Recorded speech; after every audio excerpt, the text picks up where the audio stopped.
Hello guys, and welcome. It is ThatSrb2DUDE here today, bringing you yet another Splatoon 2 video.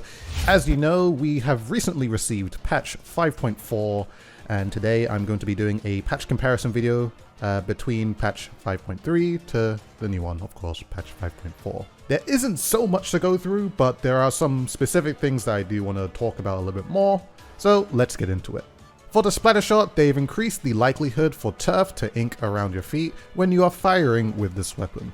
It is actually a pretty noticeable buff. For the 52 gal, they've increased the radius of ink that lands when you shoot far away by roughly 27%. You can definitely see this in the two comparisons.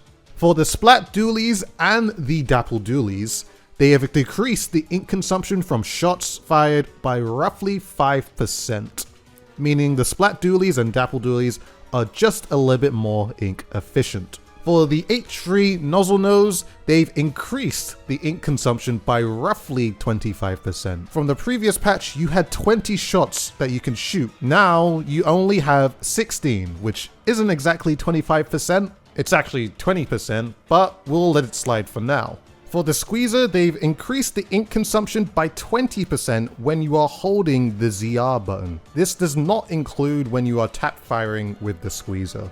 This actually remains unchanged. For the dually squelcher, they've increased the shot spread when firing immediately after jumping in normal stance by roughly 25%. This does not include the jump roll with the dually squelchers. And lastly, for the torpedo, they've extended the time until ink begins to refill after use by roughly 8 frames of a second. And that is pretty much all the patch notes that we have so far. There isn't, of course, much. Majority of them are just ink efficiency changes and all that. But I think there's like 2 specific, or maybe 3 of them specific, that we kind of want to talk about. First of all, the 52 gal is probably one of the most notable changes that they've received a 27% inking radius buff, which is, in my opinion, really good. And even just like looking at it from now, it's really good. I think the things to take away from this is that the 52 gal is going to be able to build its special much faster than it used to. I think people actually might start picking up 52 gal deco as a meme. Or maybe not even as a meme, because with this, you can get stingrays extremely fast. It seems like what type of weapon now that might be the go-to stingray spam weapon if they, I guess, want to use a close range option or anything like that. And also, the 52 gal is probably going to be way stronger in splat zones now, considering its painting ability is just much better and fills just a whole lot more of the map faster. So I can definitely see a lot of people starting to pick up, especially the Kensa 52 variant, as you're going to be able to have booyah bombs pretty much all day long. So that is something that we've got to look out for, or be, I guess, something that a lot of people are going to be using during this patch. Next up, I think the dually sculpture is also something notable that we should talk about. The jump spread accuracy is basically worse when you're jumping in normal stance.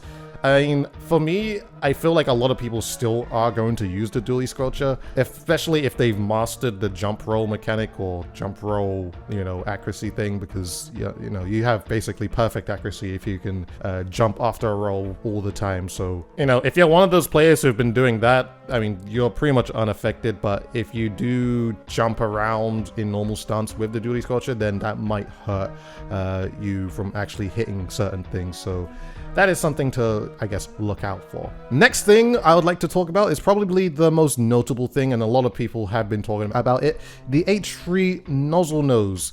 Now, as you see in the gameplay right now, I was playing the H-3, and if you didn't know, I've played a lot of H-3 in my past, still love the weapon. And I played 7 hours yesterday on my stream with this weapon, and personally, I did not feel any difference of the H-3 nerf at all.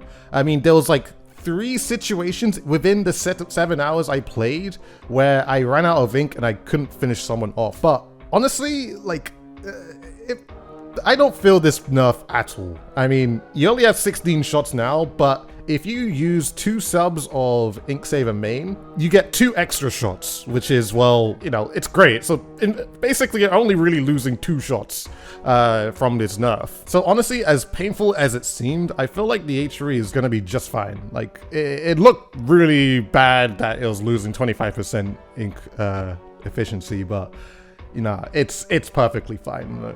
I can tell you that for sure. And last thing we can go over is some special changes, of course. I'm just gonna bring up the sheet up here and just to tell you guys things that might get used a little bit more.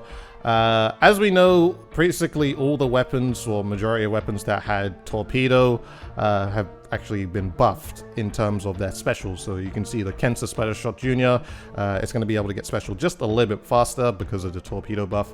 To be honest, the torpedo buff hasn't really done much. So, I mean, of course you throw torpedoes like 8 frames slower, but it's probably going to be something that you don't really notice too much. So that is something to look out for. For the Kensa Undercover Umbrella, I think this is something that people might use a little more, in my opinion, just because you're going to be able to get armors really fast. I mean, the torpedo spam, I mean, it's going to be 8 frames slower, so like, I guess if you're throwing torpedoes literally every single second, then it's going to be very noticeable. But if this is something you don't notice, then I think you're going to be just fine to use this again, as you're going to be able to get armors pretty fast with it being at 190. So, and apart from that, looking at all the other changes, the 5 in Splat Charger from 210 to 220, that's kind of hurtful. The Ely to 4K, I think that's totally fine. From 170 to 180, I think that's perfect, actually. And the custom dually squelcher from 210 to 220, very, very hurtful. It's gonna take even longer for you guys to actually get clouds with this weapon, and you're not gonna probably get too many now these days. So yeah, that's something to look out for. I don't think it's gonna stop people from using the custom dually squelcher, but it's definitely something to be mindful of. But either way, guys, those are my opinions on this overall patch. I hope you guys enjoyed listening. I will be streaming today, just so you guys know. So as this video comes out, I'll be live right now. Yesterday, I tried out the H-3 for a really long time, and now I'm going to be trying out the 52 gal. So that's going to be a lot of fun. Hope you guys can come and join us, because we're probably live right now. And yeah, that's all I gotta say for this video, guys. Thank you very much, everyone, for watching. Hope you enjoyed. Let me know in the comment section what you guys think of this patch.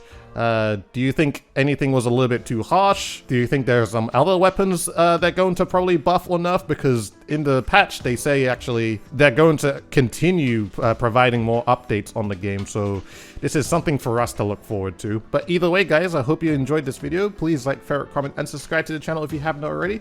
Follow me on Twitter and Twitch, both in the description below. Do it for both if you're free and generous. Make sure to hit the bell notification button next to the subscription button to let you guys know whenever I upload a video. Also, join our public Discord. It is one of the greatest places to be notified whenever I do go live for a live stream. We just hit 6,000 members, and we are a growing community, so it's pretty awesome. And honestly, that is everything I have to say, guys. I hope you enjoyed the video, and I shall see you guys in a future one.